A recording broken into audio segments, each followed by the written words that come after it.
ஹல்லேலூயா. கர்த்தருக்கு ஸ்தோத்திரம் உண்டாகட்டும். சாட்சி நேரமா இருக்குது. Those who want to share your testimony, you can briefly share the testimony. Praise the Lord. கர்த்தருடைய பரிசுத்த நாமத்திற்கு ஸ்தோத்திரம். என்னையும் சாட்சியாக நிறுத்தின தேவனுக்கு மகிமை உண்டாவதாக. நான் 2015ல் ஃபர்ஸ்ட் ஜாப் ஆரம்பிக்கும் போது எனக்கு படிப்புக்கு ஏற்ற வேலையெல்லாம் கிடைக்கல. நான் வந்து ஃபஸ்ட்டு 2 இயர்ஸ் ஒரு பிபிஓவில் தான் ஃபஸ்ட்டு வாய்ஸ் ப்ராசஸில் இருந்தேன். அப்புறம் நல்லா கம்யூனிகேஷன் பில்ட் பண்ணிவிட்டு அப்புறமா வேறு ஜாப் தேடலான்னு போகும்போது தான் I got a job in TCS. அது 2017ல் ஜாயின் பண்ணேன். It is based on technical. ஆனால் வந்து எனக்கு வந்து ஒரு அப்பத்துலேருந்து இப்போ வரைக்கும் ஃபுல்லாக டிசிஎஸில் தான் ஒர்க் பண்ணுறேன். இன் பிட்வீன் 3 ப்ராஜெக்ட் மாறியிருக்கேன். ஆஃப்டர் ப்ரெக்னன்சி ஒவ்வொரு ப்ரெக்னன்சிக்கு அப்புறமும் வேறு ப்ராஜெக்ட் கிடச்சிது. எல்லாமே என்னோட ரிலேட்டட் டொமைனில் தான் ஒர்க் பண்ணேன். அப்புறம் last year after second pregnancy நான் நிறைய ஜாப் தேடினேன். எனக்கு எதுவுமே கிடைக்கல. ஒரு 3 மந்த்ஸாக லாஸ்ட் இயர் என்னோட பேபி ஃபர்ஸ்ட் பர்த்டே முடிஞ்ச அந்த டைமில் தேடிட்டு தான் இருந்தேன். எனக்கு வெளியே எங்கேயுமே கிடைக்கல. திருப்பியும் டிசிஎஸ் இன்டர்னலாகவே நானும் ஒரு ப்ராஜெக்டில் ஜாயின் பண்ணிட்டேன். டெவலப்மெண்ட்லேயே எனக்கு கிடச்சிது. ஆனால் எனக்கு பேப்பர்ஸ் எல்லாம் மாற்றவே இல்லை.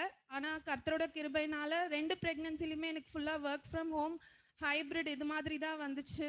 ஆஃபீஸ் போகிற மாதிரிலாம் எதுவுமே இல்லை. ஆனாலும் ஜாப் எல்லாம் ஃபைனாக இருந்தாலும் எல்லாமே நல்லா தான் போயிட்டு இருந்துச்சு. எங்கள் மேனேஜர் மாறினாங்க இந்த லாஸ்ட் மே மந்த்து. மாறின உடனே வந்த மேனேஜர் வந்து ஒர்க் ஃப்ரம் ஹோமை வந்து கேன்சல் பண்ணணும், எல்லாரும் ஆஃபீஸ் வரணும் அப்படின்னு சொல்ல ஆரம்பித்தாங்க. என் கூட இருக்க எல்லா அசோசியேட்டுமே கண்டிப்பாக வரணும்னு சொன்னாங்க. ஆனால் நான் மட்டும்தான் சென்னை அசோசியேட். மற்ற எல்லாருமே வேறு ஸ்டேட்டில் இருக்காங்க. ஹைதராபாத், தெலுங்கானா, பெங்களூர் அது மாதிரி ஒவ்வொரு இடத்துல இருக்கவங்க. அதனால சிறுசேரி வர சொன்னாங்க. ஆனால் எனக்கு சிறுசேரி போகிறதுக்கெல்லாம் உடன்பாடு இல்லை. எனக்கு அங்கே பெரிய க்ரோத்தும் இல்லை. ஆக்சுவலாக நான் வந்து 2 ப்ரெக்னன்சியாக அங்கே தான் இருந்தேன். எனக்கு அப்ரைசலும் அங்கே ரொம்ப போடவே இல்லை. அதனால எனக்கு ரொம்ப ஹைக்கும் கொடுக்கல, எதுவுமே இல்லை. அதனால எனக்கு வேற மாறணும்னு தான் ஒரு எண்ணம். அவ்வளோ தூரம் போக வேணான்னு எனக்கு ஒரு இது இருந்துச்சு. அப்புறம் என் டாட்டருக்கும் 2 இயர்ஸ் முடிஞ்சிருச்சு. அப்போ இதான் ரைட் டைம், நம்ம வெளியே டெய்லி ஆஃபீஸ் வர சொன்னால் கூட போகலாம் அப்படின்னு சொல்லிட்டு நான் தேட ஆரம்பித்தேன்.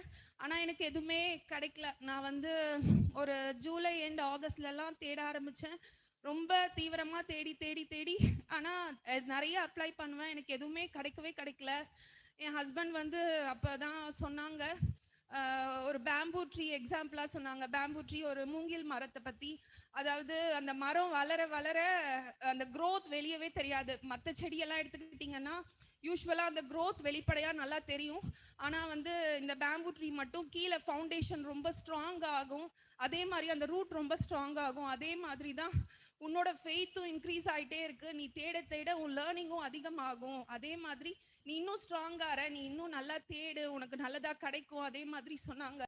அப்புறம் நான் என்ன பண்ணேன், தேட ஆரம்பித்தேன். நிறைய பேர் இமீடியட் ஜாயினர் தான் வேணும்னு சொன்னாங்க. இமீடியட் ஜாயினர் வந்து எனக்கு எங்களுக்கு டிசிஎஸ்ல 90 days நோட்டீஸ் பீரியட். அதனால கண்டிப்பாக எனக்கு நல்லதாக ஏதாவது கிடைச்சா கூட முடியாது. அப்போ வந்து ஒரு ஆப்ஷன் ப்ராஜெக்ட் ரிலீஸ் கேட்கலான்னு நான் முடிவு பண்ணி ப்ராஜெக்ட் ரிலீஸ் கேட்டேன். ப்ராஜெக்ட் ரிலீஸ் கேட்டால் இப்போ பெஞ்ச் பீரியட்லாம் மாற்றிட்டாங்க. 35 daysல பெஞ்ச் பீரியட். அதுக்குள்ளே நம்ம ரிலீவ் ஆகிடணும்.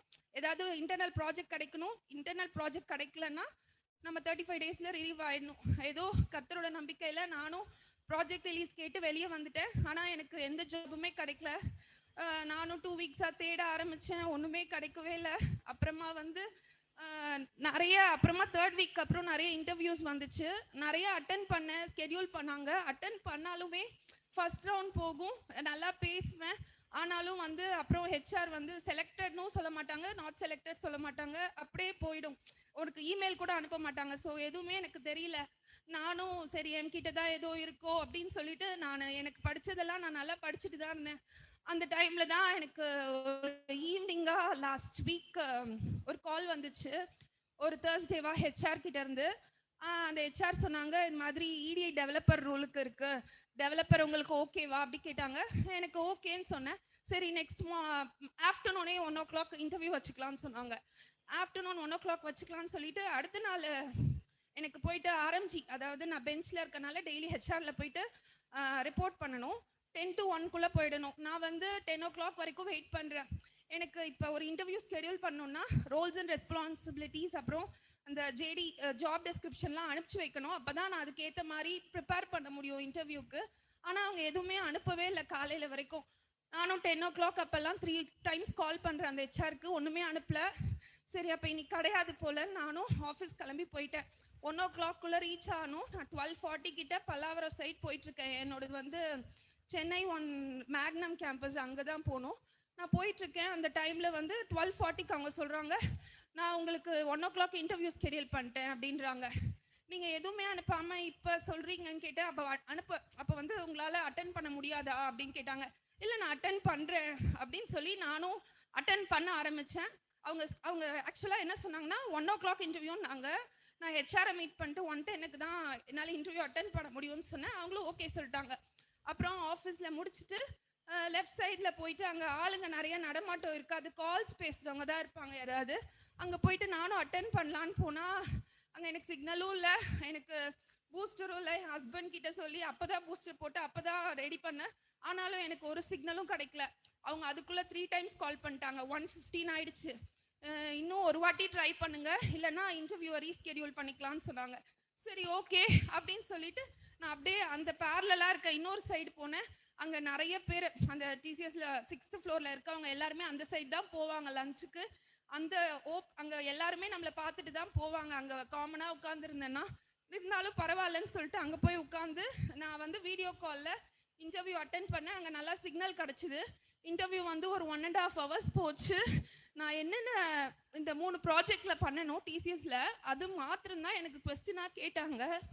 இது வரைக்கும் எனக்கு வந்தது எதுவுமே அது ஃபுல்லாகவே கேட்டதே கிடையாது. எல்லாமே அதே மாதிரி தான் கேட்டாங்க. அந்த இன்டர்வியூ முடித்தேன், ஆனால் எனக்கு ரிசல்ட்டே சொல்லலை. அதுவுமே ஒரு 4 hours கழிச்சு அந்த ஹெச்ஆர் வந்து கால் பண்ணாங்க. கால் பண்ணி காட் செலக்டட்னு சொன்னாங்க.